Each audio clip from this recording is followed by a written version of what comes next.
Chapter 23. Alone. It must in all truth be confessed things as yet had gone on well, and I should have acted in bad taste to have complained, if the true medium of our difficulties did not increase. It was within the range of possibility that we might ultimately reach the end of our journey, then what glory would be ours!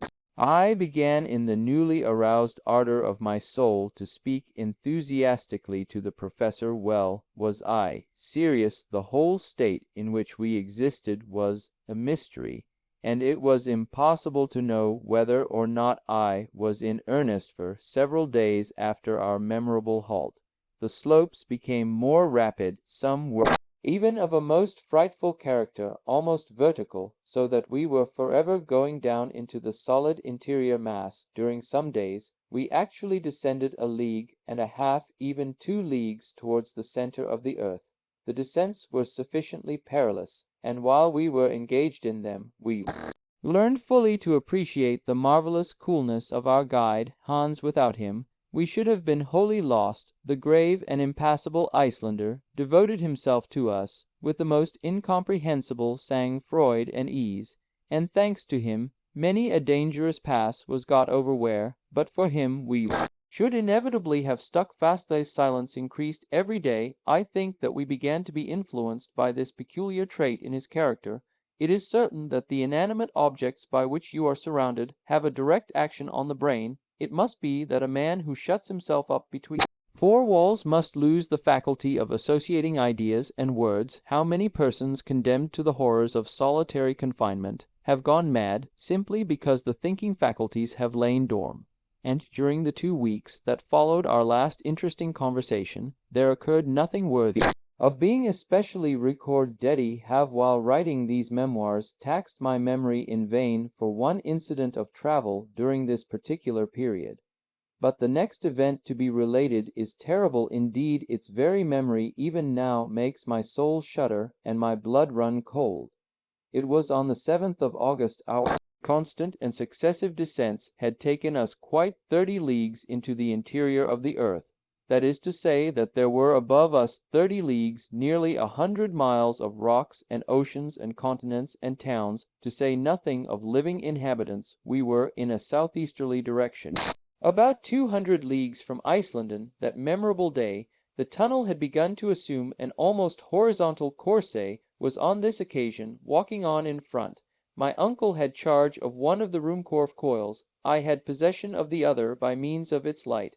I was busy examining the different layers of granite. I was completely absorbed in my work. Suddenly halting and turning round, I found that I was alone. Well, thought I to myself, I have certainly been walking too fast, or else Hans and my uncle have stopped to rest. The best thing I can do is to go back and find them. Luckily there is very little ascent to tire me. Accordingly retraced my steps, and while doing so walked for at least a quarter of an hour.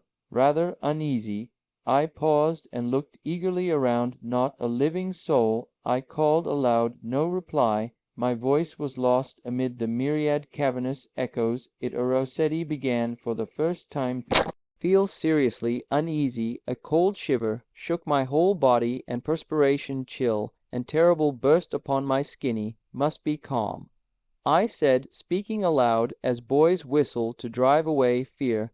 There can be no doubt that I shall find my companions. There cannot be 2 roads. It is certain that I was considerably ahead. All I have to do is to go back. Having come to this determination, I ascended the tunnel for at least half an hour, unable to decide if I had ever seen certain landmarks before. Every now and then I paused to discover if any loud appeal was made to me, well knowing that in that dense, intensified atmosphere I should hear it a long way off. But no, the most extraordinary silence reigned in this immense gallery. Only the echoes of my own footsteps could be heard. At last I stopped. I could scarcely realize the fact of my isolation. I was quite willing to think that I had made a mistake, but not that I was lost. If I had made a mistake, I might find my way. If lost, I shuddered to think of it. Come, said I to myself, since there is only one road, and they must come by it, we shall at last meet. All I have to do is still to go upwards. Perhaps, however, not seeing me, and forgetting I was Ahead they may have gone back in search of me still, even in this case, if I make haste, I shall get up to them, there can be no doubt about the matter. But as I spoke these last words aloud, it would have been quite clear to any listener, had there been one, that I was by no means convinced of the fact. Moreover, in order to associate together these simple ideas, and to reunite them under the form of reasoning, required some time. I could not all at once bring my brain to think.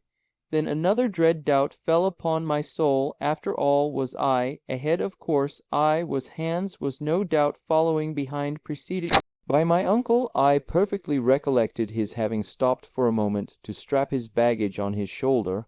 I now remembered this trifling detail. It was, I believe, just at that very moment that I had determined to continue my routinegain thought. I, reasoning as calmly as was possible, there is another sure means of not losing my way, a thread to guide me through the labyrinthine subterraneous retreat, one which I had forgotten, my faithful reverse. His course of reasoning roused my drooping spirits, and I resolved to resume my journey without further delay. No time was to be lost. It was at this moment that I had reason to bless the thoughtfulness of my uncle when he refused to allow the eider hunter to close the orifices of the hot spring, that small fissure in the great mass of granite. This beneficent spring, after having saved us from thirst during so many days, would now enable me to regain the right road. Having come to this mental decision, I made up my mind before I started upwards that ablution would certainly do me a great deal of good. I stopped to plunge my hands and forehead in the pleasant water of the Hansbach stream, blessing its presence as a certain consolation. Conceive my horror and stupefaction. I was treading a hard, dusty, shingly road of granite. The stream on which I reckoned had wholly disappeared.